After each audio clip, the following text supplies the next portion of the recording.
Alright. Let's go to Carl Swangee. Just going season by season. Alright. Carl's a cool dude. He's a cool robot. I'm specifying Swangee because we got another Carl incoming.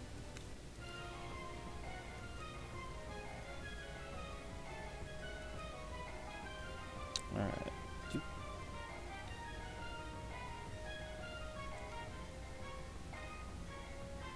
Genoanalis? Well, we'll see if I'm still awake enough to do Genoanalis after this. Alright, so Carl's an interesting lad. So for those who know, this isn't really his character ability. I mean, it is. If your opponent's attack is a special +1 armor. That's character ability. Very mediocre, right? Like, not very remarkable. But his true glory is in this card effect. His ultras both have the overload on them, which is not a boost. It says you may place this card face down with any normal attack to form an EX attack. So you can throw, you know, Grasp with this, and now you're playing EX Grasp.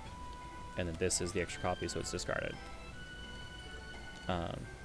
This lets him do a lot of interesting things. We talked about him in the implied threat section during the Level Up Your Game events. But basically, it lets you play more EXs and threaten more EXs. So it's like, you can play EX Spike, and your opponent doesn't know that you're out of Spike, so you're still threatening Spike, which is huge. But yeah, Overload is amazing. So like, these cards, because of that, are first place. That is the most important part of his power budget, is Overload. And his Exceed mode ties in with it. Your normals get +2 power once he exceeds. So, more EX normals with +2 power, that means you're swinging with +1 speed, +3 power, +1 armor, +1 guard, and then if your opponent has a special, another armor on top of that. He's incredibly tanky and incredibly strong. This is bothering me, even though I'm not planning on using it. Alright, there we go. Yeah, these are top of the chart for where his power budget lies. And that's because of Overload. As for the attacks, Autonomic is a pretty situational tool. It's the read, it's normal attacks don't hit you, it costs 2 gauge, so it's kind of non-trivial to actually play. But it's like, oh, they're trying to avoid playing specials so that they don't give me extra armor. Well, I guess they're playing a normal, play Autonomic, crush them. And then Authorized Force, which is a big, dang, Shinryuken style ultra. EX, this is essentially unbeatable. It's just range 1, speed 7, 11 power attack. It's just very hard to want to EX it because he needs to use Overload a lot of places. But, you know, sometimes you just gotta deal 11 damage. Alright. These are all extremely strong. The rest of his kit, kind of interesting. The way that Andrew described it to me once was that he has really bad fail states, meaning when his cards don't work, they don't work in ways that are really, really bad for him. So, interestingly, I think I'm going to take the next item as this. Season Assist as an attack is a card that loses unusually hard to Focus of all things. And then it loses to Spike. And that's about it. Like, it trades with everything. Like, it beats Grasp, right? Because Grasp deals nothing and takes 3.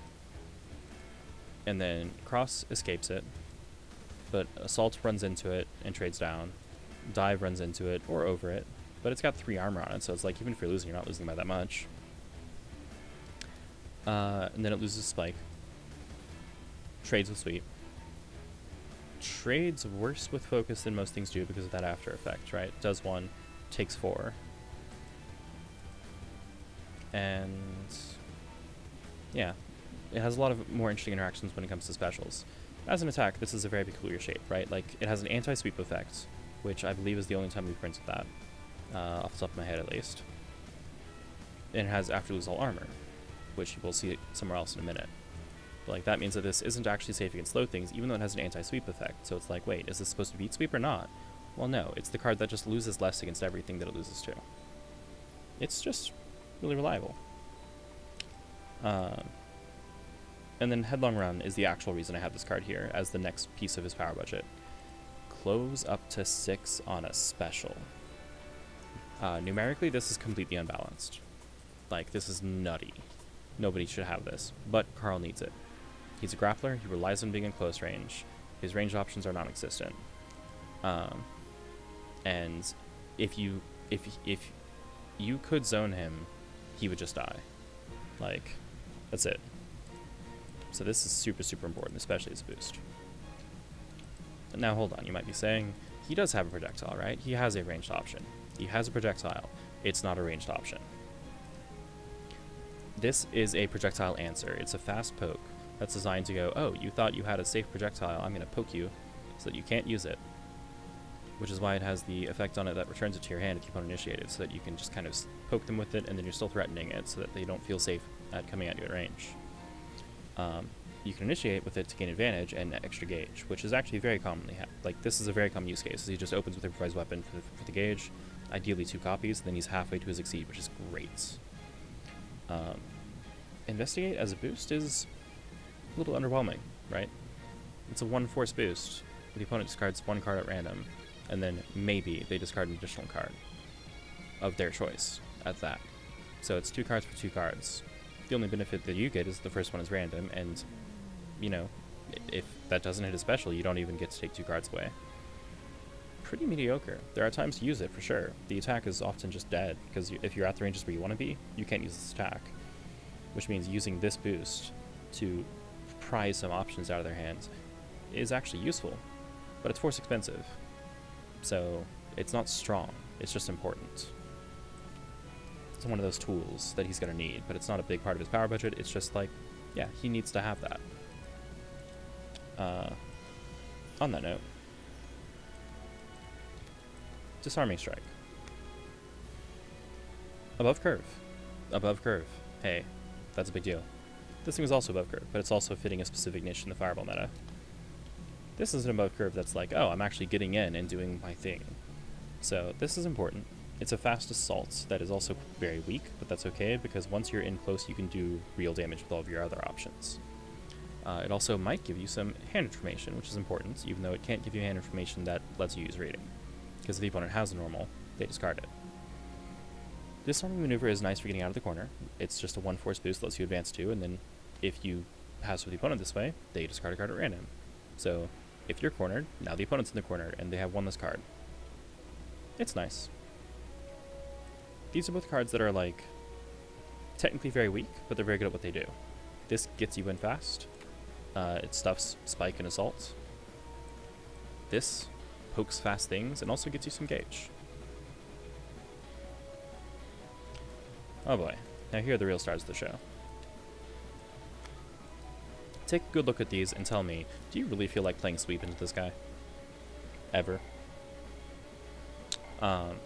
Swangee Elbow is a range 1 spike that well and truly destroys block, sweep, and focus. Just having this makes people afraid of letting this guy be at range 1. It also beats Assault as a bonus, value. Power Short annihilates Grasp and Sweep and a significant number of specials. 7 printed power is a big deal. Printing a 7 on a card means it has to come with some kind of drawback. In this case, that is that, like I was mentioning earlier, it has a very unfortunate fail condition, which is if the opponent plays something like Cross, you hit yourself and do nothing, right? But yeah, this is an excellent card, because even if you do have to hit yourself, right, like as long as the opponent hit you first, you get value out of the armor. What really sucks is if the opponent for some reason has like a 3 power ignore armor attack where they hit you for 3, then you hit yourself for 3. Like, that's your actual worst case. It's just very rare for that to happen. You have to have an opponent playing something like, I don't know, Overhead Cross, which is not rare at all, but not many characters have it, is the point. Back to Carl. Return a normal from your gauge to your hands, if you did add this to your gauge. So you just kind of swap this with a normal from your gauge. That doesn't sound very good, because like, oh, normals, that opens you up to reading. Well, pick up a normal where you win if they're reading you, because you have Overload. So as soon as you have a normal and one of your ultras in hand, you're threatening that EX normal. And so if, like, the trick here is you don't care if you get readings. unless they have an EX that you weren't accounting for. Because if they're reading, you know, Assault at range 3, you play EX Assaults, and they had to play something that was speed 6 to actually stuff you. This is very, very good. And this boost is very good. It does fall kind of squarely in the middle of his power budget. Excuse me. It's a card that he needs to use, but it's almost never safe to use. Like, you have to find the right times to do it. If your opponent dives over you, you just destroy yourself, and it sucks. Excuse me. Also, the fact that it loses all armor includes his character ability, which is an interesting little property of both of these cards, is that slow specials can actually deal with them, provided you didn't first get stuffed by Power Short. Elbow is amazing. Elbow's boost is not all that important, except because of how Exceed's breakpoints work. So this is when I was talking about magic numbers, when I was talking about the speed curve, and the thing the other week. Basically, 3 armor is good. Means you don't lose to grasp, and you don't take any damage from cross, right? 3 armor plus having an EX attack, that's 5 defense. That's 4 armor, 1 guard. That means you basically don't lose to anything. Because if you have +1 speed, +1 guard, +4 armor, then you're faster than anything that can deal enough damage to stun you, which is awesome. So this boost can make him incredibly tanky and very hard to stun, which is a huge, huge deal. It also means that some of his riskier cards, like Power Short, like Disarming Strike, they trade less bad, or they lose less hard to the things that they are going to lose to when they lose. Armor up on Swangee Elbow is actually great, because now you're throwing some armor on this thing, so that if your opponent crosses out, you just don't take damage. You don't care. Carl is going to lose a lot of strikes cleanly. Like, he's just gonna miss. He's just gonna fail. He's just gonna, you know, bump into a focus and inadvertently deal nothing and take a bunch of damage. So making sure that you have the armor to use as effective life to overcome those failures is an important part of playing Carl. So my evaluation of his power budget is very clearly like, these 4 are super, super high. They're all extremely reliable, they're all extremely important, they all do a ton of things, and I'm talking about Overload, by the way. The attacks are much more situational. The attacks are actually more on the par of these, where they are specific tools that aren't all that great, but when you need them, they're amazing. Improvised Weapon, when it, you know, stuffs Kin's Hadakin, for example, nothing could be better. And then these are the 2 very strong cards that suck up some amount of power budget, but like, they're not situational tools that sometimes you just never play. Like, there's some games where you'll never play these cards. You'll probably always play at least one of these, and probably both of them, and ideally, like, at least 3 times you'll be playing one of these, because having the threat is insanely valuable, and executing on it occasionally reminds the opponent that they can't just pretend it doesn't exist. Like, sometimes you will get elbowed. Deal with it. That's what this card says, and that's a really important thing to make your opponent fear. Alright. I think that's Carl pretty well summed up. At least that's my take on his power budget.